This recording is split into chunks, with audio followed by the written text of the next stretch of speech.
तो hello friends, आप सबका स्वागत है अपने इस यूट्यूब चैनल फिजिक्स इजी है में। तो आज आप लोग देख रहे हैं कि मैं क्या पढ़ाने जा रहा हूँ। तो आज हम लोग पढ़ेंगे एप्लीकेशन ऑफ गॉसेस लॉ। ठीक है, तो गॉसेस लॉ का हमें एप्लीकेशन पढ़ना है, electric field due to uniformly charge sphere. ठीक है, लेकिन वो जो स्फीयर होगा वो सॉलिड होगा। ठीक है, तो electric field due to uniformly charge solid sphere का हम एप्लीकेशन पढ़ेंगे गॉसेस लॉ में। ये application electric field due to uniformly charge sphere. तो हम लोग पढ़े हैं कि कभी भी जो चार्ज होता है वो किसी कंडक्टर के अंदर नहीं होता, वो उसके सरफेस पे होता है। तो मान लीजिए यहाँ पे हमारा ये सॉलिड स्फीयर है। ठीक है, सॉलिड स्फीयर करने का मतलब कि ये अंदर से भी फिलअप है। ठीक है, मान लीजिए कोई स्फीयर बॉक्स होगा जैसे बॉल, तो बॉल के अंदर हवा होता है, खाली होता है ना। लेकिन वही हम लोग एक आयरन का बॉल मान ले तो वो अंदर से बाहर पूरा एकदम फिलअप होगा। ठीक है, पूरा आयरन ही आयरन होगा, मतलब अंदर और बाहर पूरा, उसे ही हम सॉलिड स्फीयर कहते हैं। तो मान लीजिए सॉलिड स्फीयर, इस पे चार्ज है एक। ठीक है, तो इस पे हम इलेक्ट्रिक फील्ड निकालेंगे। ठीक है, इसका सेंटर ओ मान लिए। ठीक है, आप लोग लिख सकते हैं consider a uniformly charge sphere of radius R and centre O. ठीक है, एक सेंटर ओ निकाल लिए। ठीक है, तो सेंटर ओ, इसका रेडियस हम लोग मान लेते हैं कैपिटल आर। ठीक है, अब फर्स्ट एप्लीकेशन हम इसका करेंगे, इलेक्ट्रिक फील्ड भी इसका आउटवर्ड डायरेक्शन में ही होगा। ठीक है, इलेक्ट्रिक फील्ड इसका आउटवर्ड डायरेक्शन में ही होगा, ये पूरा स्ट्रेट होगा। ठीक है, मेरे से थोड़ा बेंड हो गया।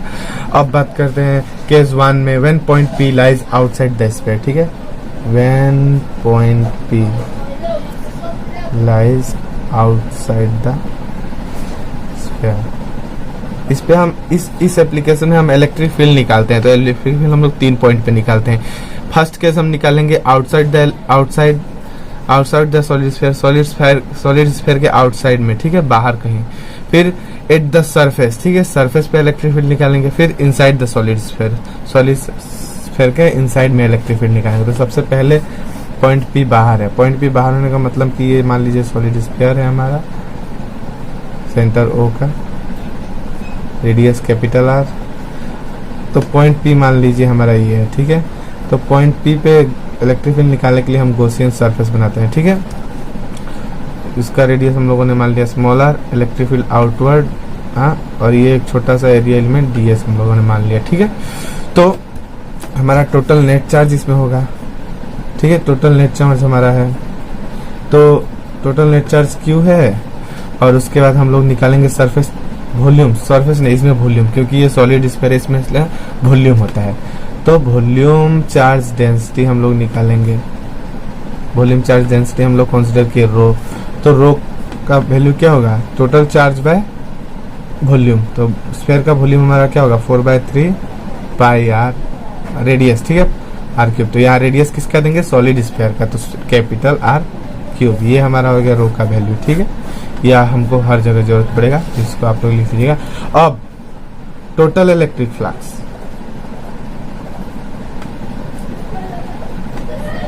अब मान लीजिए कि यहाँ से इलेक्ट्रिक फील्ड आउटवर्ड डायरेक्शन में हर जगह से निकल रहा है। ठीक है, इधर भी, इधर भी, इधर भी, इधर भी, पूरे इस स्फीयर के चारों अराउंड इलेक्ट्रिक फील्ड परपेंडिकुलरली निकल रहा है। ठीक है, नॉर्मल होगा स्फीयर के।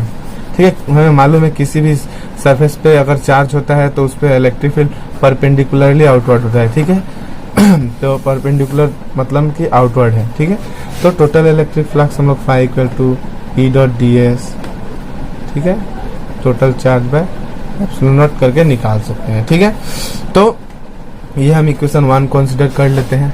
ठीक है, अब इस इक्वेशन 1 कंसीडर कर लिए। अब हम देखते हैं E.ds cos थीटा। cos हमारा ds और इलेक्ट्रिक फील्ड दोनों सेम डायरेक्शन में है। ठीक है, आप लोग इस स्फीयर में देखिए, हमारा इलेक्ट्रिक फील्ड और ds सेम डायरेक्शन में है। इलेक्ट्रिक फील्ड भी हमारा आउटवर्ड है और ds हमारा स्मॉल एरिया एलिमेंट का भी एरिया वेक्टर उसी साइड है। ठीक है, दोनों ds और इलेक्ट्रिक फील्ड सेम डायरेक्शन है। तो cos 0 डिग्री और charge by absolute not, total charge by absolute not. हम इलेक्ट्रिक फील्ड इनटू तो हमें EDS cos 0 degree Q by absolute naught, तो EDS हो जाता है हमारा। ठीक है, EDS, सॉरी DS ऐसे नहीं, मान लीजिए हमारा ये EDS हो जाता है। ठीक है, equal to Q by absolute naught. अब हमारा E कांस्टेंट है और DS भी हमारा 4 पाई R स्क्वायर। ठीक है, बड़े वाले स्फीयर का सरफेस तो हमें ds को इंटीग्रेशन करने से 4 पाई आर स्क्वायर, ठीक है, बड़े वाले स्क्वायर का पूरा ये निकालेंगे। उसके बाद हमारे बड़े वाले स्क्वायर का रेडियस स्मॉल आर है, इसलिए यहाँ small R equal to Q by absolute not.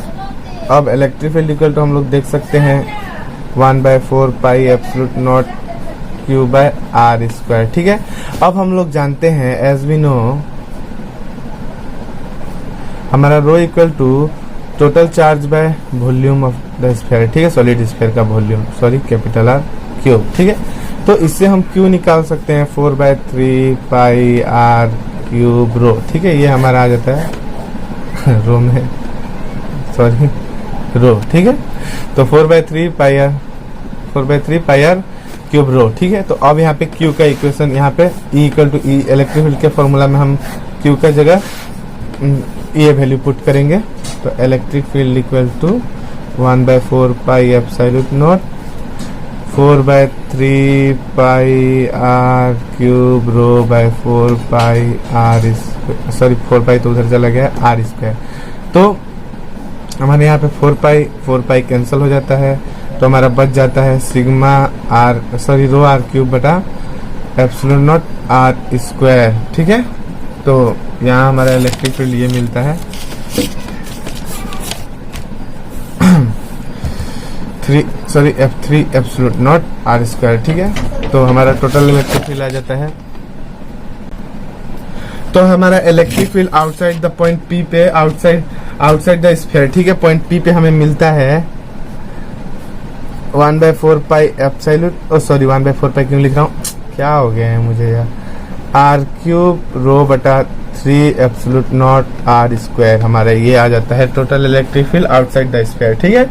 Outside the sphere हमें इतना इलेक्ट्रिक फील्ड मिल गया। अब बात करेंगे हम when point P lies on the surface of charge sphere, ठीक है। तो हमारा जो पॉइंट P होगा वो सरफेस पे होगा, ठीक है। तो हमें पहला मिल गया electric field sigma R, sorry rho R cube by 3 epsilon naught R square, ठीक है। अब देखते हैं केस 2, केस B,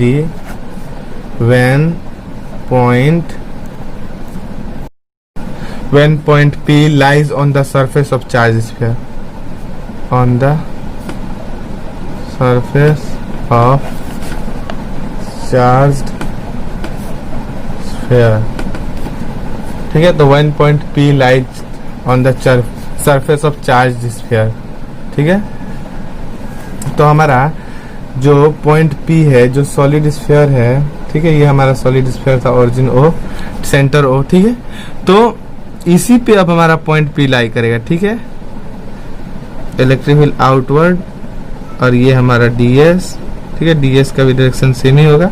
ये पॉइंट P ऐसे डायग्राम नहीं बनेगा ठीक है, मैं डायग्राम को आपको इमेज दे दूंगा वहां पे, ऐसे हमारा डायग्राम होगा। सॉरी केस 2 में मतलब मैं दिखाता हूँ, एक स्फीयर होगा, उस पे पॉइंट P लाई करेगा, हमारा इलेक्ट्रिक फील्ड आउटवर्ड होगा, हमारा ds भी इधर ही होगा, ये हमारा पॉइंट P हो जाएगा, ये O, ठीक है। इसमें हमारा r इक्वल टू r होगा, ठीक है, गॉसियन सरफेस का रेडियस और सॉलिड स्फीयर का रेडियस इक्वल आ जाएगा, ठीक है। यह है r इक्वल टू r, ठीक है। Therefore electric field equal to हमारा आ जाएगा आर क्यूब रो बटा 3 एप्सिलॉन नॉट आर स्क्वायर। तो ये हमारा आर क्यूब, इसे हम लिख देते हैं 3 एप्सिलॉन नॉट आर स्क्वायर। हम लोगों ने आउटसाइड द इलेक्ट्रिक फील्ड निकाला, उसी को पुट करके बस यहाँ आर इक्वल टू आर कर दिया, तो हमारा आ जाएगा sigma R by 3 epsilon naught, ठीक है। ये हमारा electric field at point on the surface of charge sphere, ठीक है। हमारा चार्ज स्फीयर के सरफेस पे हमारा ये इलेक्ट्रिक फील्ड मिलेगा, ठीक है। अब यहाँ पे हम इसे सिग्मा आर भी कर सकते हैं, यहाँ पे जो आपका मन हो वो लिख सकते हैं, स्मॉल आर कैपिटल आर, आपका जो मन करे वो लिख सकते हैं आप। जैसे हम लोगों ने केस 1 में जैसे इलेक्ट्रिक फील्ड निकाला, उतना बड़ा प्रोसेस करके भी आप केस 2 का भी निकाल सकते हैं इलेक्ट्रिक फील्ड, लेकिन क्या जरूरत है हमें, अभी तो मैं आपको पूरा कर रहा हूँ, इसलिए मैं आपको केस B शॉर्ट में करके दिखा दिया हूँ, ठीक है। अगर आपको केस B ऐसे करना होगा तो उसका हमारे पास एक केस 1 की तरह है। जैसे हम इलेक्ट्रिक फील्ड यहाँ पे टोटल फ्लक्स निकालेंगे, ठीक है, तो ई डॉट डी एस यहाँ पे सेम हम लोग वैसे ही करते जाएंगे। E equal to 1/4 Q by R square हमें मिलेगा। क्यू का वैल्यू भी वहाँ पुट कर देंगे, ठीक है। इक्वल उसके बाद लेकिन हमारा जो यहाँ पे आर का वैल्यू होगा स्मॉल आर, वो कैपिटल आर या स्मॉल आर जो आप कॉमन होगा वही लिखेंगे और हमको सेम मिलेगा जो मैंने यहाँ आपको छोटे से में करके दिखा दिया, ठीक है। तो केस बी में हमारा मतलब पॉइंट पी जब हमारा चार्ज स्फीयर के सरफेस पे लाई करता है तो हमारा इलेक्ट्रिक फील्ड इतना हमें मिलेगा। इसके बाद हम बात करते हैं केस सी की। तो केस सी हमारा है when point P lies inside the sphere, ठीक है। केस सी और 3 जो भी लिखेगा, when point P lies inside the sphere, ठीक है। तो हमारा पॉइंट पी स्फीयर के इनसाइड में लाई करता है, ठीक है। मतलब कि मान लो हमारा ये जो चार्ज स्फीयर था, ठीक है, जिसका रेडियस हमारा कैपिटल आर था, उसके अंदर एक पॉइंट पी हम लोगों ने ये कंसीडर किया और पॉइंट पी के लिए हम गॉसियन सरफेस बना लेंगे। तो गॉसियन सरफेस बना लिया जिसका रेडियस हमारा स्मॉल आर था, ठीक है। ये हमारा point P electric field outward direction में और डीएस भी उसी डायरेक्शन में, ठीक है। तो ये हमारा पॉइंट पी हम लोगों ने माना, ठीक है। ये डीएस हम लोगों ने मान लिया। तो आपका डायग्राम कुछ ऐसे बनेगा, आप लोग देख लीजिए, ठीक है। आपको 2 स्फीयर बनाना है, एक छोटा स्फीयर एक बड़ा स्फीयर। छोटे स्फीयर का रेडियस स्मॉल आर, बड़े स्फीयर का रेडियस कैपिटल आर। छोटे स्फीयर के एक छोटे से एलिमेंट डीएस, हम एरिया एलिमेंट ले लेंगे डीएस, जिसका डायरेक्शन होगा रेडियली आउटवर्ड और इलेक्ट्रिक फील्ड का डायरेक्शन भी रेडियली आउटवर्ड होगा और सब हमारा सेंटर ओ से ही होगा, ठीक है। तो उससे हम इलेक्ट्रिक फील्ड निकालेंगे तो हमारा टोटल फ्लक्स, ठीक है, टोटल फ्लक्स हमारा हो जाएगा। इलेक्ट्रिक फील्ड निकालेंगे हम टोटल फ्लक्स से ही करते हैं। तो flux equal to Gauss theorem apply करते हैं। तो flux equal to close integration E dot D L, ठीक है, E dot D L to total charge by absolute naught. तो हमारा यहाँ पे हो जाता है E dot D L equal to Q by absolute naught. हमारा इलेक्ट्रिक फील्ड बाहर हो जाएगा और डीएल भी हमारा हो जाएगा 4 पाई आर स्क्वायर, ठीक है। यहाँ पे हम वॉल्यूम क्यों नहीं दे रहे हैं, क्योंकि हमें सिर्फ उस पॉइंट पी पे निकालना है। तो उस पॉइंट पी को लेने के लिए हम सिर्फ उसके जो छोटा या बड़ा गॉसियन सरफेस बना रहे हैं, सिर्फ स्फीयर का ही हम लिख रहे हैं, इसलिए हम यहाँ वॉल्यूम नहीं निकाल रहे हैं, ठीक है। Q by absolute naught. और हमारा इलेक्ट्रिक फील्ड आ जाता है 1/4 pi absolute naught Q by R square, ठीक है। सॉरी क्यू नहीं, यहाँ पे हमारा चार्ज डिफरेंस होगा क्योंकि ये हमारा स्फीयर के इनसाइड में ही आ गया। तो सिर्फ चार्ज जो निकालेंगे चार्ज पर यूनिट वॉल्यूम, तो पर यूनिट वॉल्यूम हमारा चार्ज अलग अलग होता है, इसीलिए हमारा उस स्फीयर के इनसाइड में एक पॉइंट पे चार्ज अलग होगा, ठीक है। तो क्यू डैश मान लिए। तो हमारा क्यू डैश क्या होगा है, क्यू डैश हमारा होगा चार्ज पर सॉरी ये जो हम लोग surface volume charge density, charge per unit volume, ठीक है। चार्ज पर यूनिट वॉल्यूम हमारा मिलेगा, हमारा पर यूनिट वॉल्यूम में कितना चार्ज होगा, ठीक है। हमारा पर यूनिट वॉल्यूम में कितना चार्ज होगा इनटू उस छोटा सा स्फीयर जो हम लोग गॉसियन सरफेस से जो स्फीयर बनाए उसका वॉल्यूम, ठीक है। तो ऐसे हमारा सॉरी आर क्यूब। तो ऐसे हम देखते हैं कि हमारा जो हमारा चार्ज पर यूनिट वॉल्यूम में, मान लो हमारा 10 मीटर क्यूब का हमारा स्फीयर है, लेकिन उसे हम पर यूनिट वॉल्यूम निकालेंगे तो पर यूनिट वॉल्यूम में हमारा 1 होगा, ठीक है। तो वैसे ही चार्ज पर यूनिट वॉल्यूम में 10 मीटर में हमारा 10 कूलम चार्ज, तो 1 मीटर क्यूब में हमारा 1 कूलम चार्ज। तो चार्ज पर यूनिट वॉल्यूम निकाल के हम सिर्फ छोटे वाले स्फीयर के वॉल्यूम से मल्टीप्लाई कर देंगे तो उस छोटे वाले स्फीयर में हमारा टोटल कितना चार्ज है वो निकल जाएगा, क्यू डैश, ठीक है। तो वैसे हमारा क्यू डैश का वैल्यू मिल जाएगा आपको यहाँ 4 पाई कैंसल, 3 कैंसल हमारा नहीं होगा, 3 रह जाएगा, ठीक है।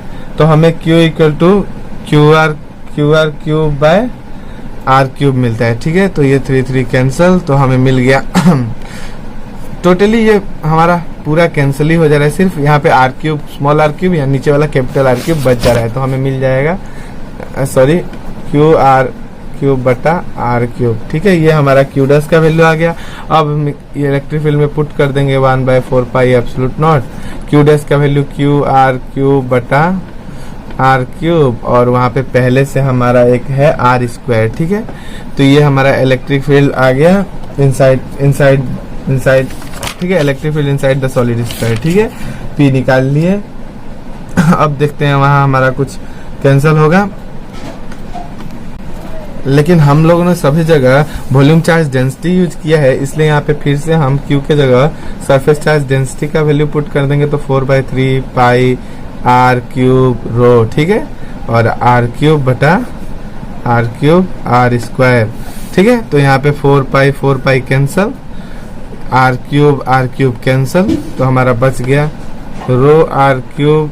ठीक है, rho R cube by 3 absolute naught R square. ठीक है, तो ये हमारा बच जा रहा है 3 एप्सिलूट नॉट आर स्क्वायर हमारा नहीं बचेगा।